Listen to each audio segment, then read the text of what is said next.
When people think of America's founding, they usually jump straight to the Constitution, but the truth is the Constitution was Plan B. For 7 years, from 1781 to 1788, America lived under something else, the Articles of Confederation. Now, on paper, it was a government. In reality, it was 13 separate states loosely tied together by what the document itself called a League of Friendship.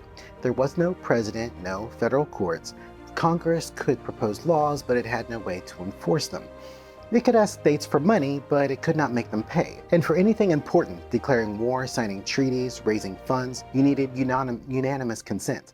Imagine trying to run a business where 13 partners had to approve every decision, and none of them were required to pay their share of the bills. That was the United States under the Articles. The results were as messy as you would expect. States started acting like rival nations.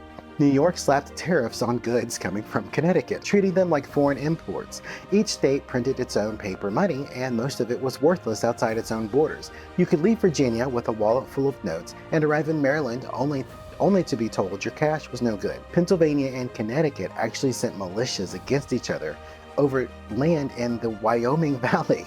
These were not friendly disagreements. They exchanged gunfire. And while Congress was supposed to handle foreign affairs, states often freelanced. Individual states tried to negotiate their own trade deals with Britain, Spain, and France. Imagine tiny Delaware sending an envoy to Paris to cut its own treaty. That was the level of fragmentation we were talking about. The absurdities piled up higher. Rhode Island refused to pay its share of national expenses, but happily demanded equal influence in Congress. States openly ignored Congress's request for revenue, leaving soldiers unpaid and supplies unfunded. Rival currencies flooded the economy. Some states printed so much paper money that inflation made it nearly worthless. Merchants began refusing local bills altogether, preferring to trade only in gold or foreign coins. At one point, Virginia and Maryland argued so fiercely over navigation rights on the Potomac River that war between them seemed more likely than compromise. This was supposed to be one nation, but it was starting to look like 13 squabbling mini republics, each convinced it was better off alone. For a while, the chaos was masked by the Revolutionary War. The urgency of fighting Britain held the states together, but once peace was won, the cracks widened. Without a single currency, commerce collapsed. Without a reliable revenue stream, the government could not pay its debts or its soldiers. And when unrest broke out, Congress was powerless. The most famous example was Shays Rebellion. In Massachusetts in 1786, farmers, crushed by debt and high taxes, rose up in armed revolt. The state militia barely contained it. Congress had no money, no army, and no authority to intervene.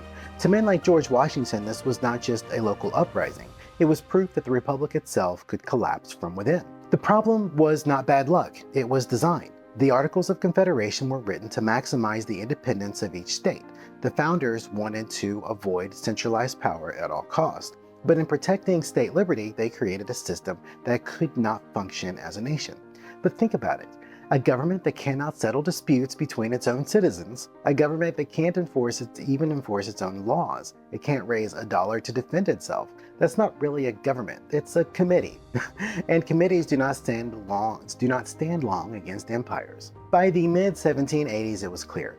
If the United States stayed under the Articles, it would not survive. Europe's great powers were watching closely. If America remained a league of rivals, divided and broke, it would be easy to manipulate, to divide, and to dominate. That's why in 1787, the leading statesmen did not meet in Philadelphia to fix the Articles. They met to scrap them. What they created was the Constitution, a system built to correct every flaw. A president to execute the law, a Congress with power and the power to tax and regulate commerce, and a judiciary to enforce the law. A framework that balanced state freedom with national strength.